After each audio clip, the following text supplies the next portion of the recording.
ഒരു 5-6 വർഷമായിട്ട്, ഒന്ന് ആലോചിച്ചേക്കുക, 5-6 വർഷമായിട്ട് ആ കമ്പനിയിലുണ്ടാകുന്ന വേസ്റ്റിൻ്റെയൊക്കെ ദുർഗന്ധം, വമിക്കുന്ന ആ ഒരു ദുർഗന്ധം ശ്വസിച്ചുകൊണ്ട് അവിടുത്തെ കുട്ടികളും സ്ത്രീകളും ജനങ്ങളും ജീവിക്കുന്നെന്ന് പറയുമ്പോൾ നമുക്കൊന്നും അത് ഒരിക്കലും ചിന്തിക്കാൻ പറ്റില്ല. നമ്മളൊക്കെ ആ ഒരു സിറ്റുവേഷനിൽ പോയി നിൽക്കുമ്പോഴേ നമുക്ക് ചിന്തിക്കാൻ പറ്റും. നമ്മളൊക്കെ വാർത്തയിൽ ഇപ്പോൾ കേൾക്കുന്നു എന്നേ ഉള്ളൂ. കുറേ കാലങ്ങൾ കഴിയുമ്പോൾ ആ സിറ്റുവേഷനിലാവും നമ്മളെല്ലാവരും, പറഞ്ഞിട്ട് കാര്യമില്ല.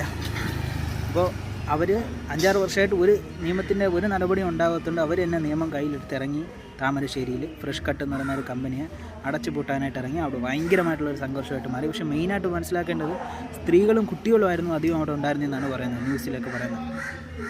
അപ്പോൾ അവരിറങ്ങി തിരിക്കണമെന്നുണ്ടെങ്കിൽ അവിടെ ഇപ്പോൾ ഒരുപാട് FIR കേസുകൾ വന്നു.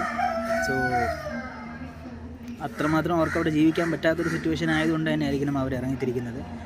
ഞാൻ അവിടുത്തെ ജനങ്ങളോടൊപ്പമാണ്. അത് സത്യമാണെന്നുണ്ടെങ്കിൽ ആ കമ്പനിയെ പൂട്ടുക തന്നെ ചെയ്യണം. പൂട്ടി വേറൊരു അടുത്തേക്ക് ആൾക്കാർ താമസമില്ലാത്ത ഒരു സ്ഥലത്തേക്ക് സ്ഥലം വാങ്ങിച്ച് അവർ ചെയ്യട്ടെ, അതാണ് നല്ലത്. ഞാൻ ജനങ്ങളോടൊപ്പമാണ്.